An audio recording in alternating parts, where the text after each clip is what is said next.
C Joseph Vijay எனும் நான்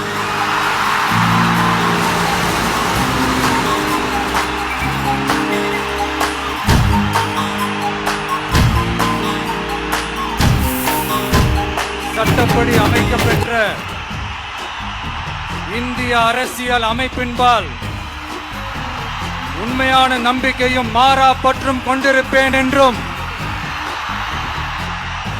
இந்திய நாட்டின் ஒப்பில்லாத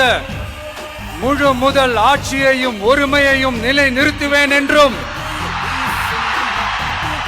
தமிழ்நாட்டு அரசின் முதலமைச்சராக உண்மையாகவும் உளச்சான்றின்படியும் என் கடமைகளை நிறைவேற்றுவேன் என்றும் அரசியல் அமைப்பிற்கும் சட்டத்திற்கும் இணங்க அச்சமும் ஒருதலை சார்பும் இன்றி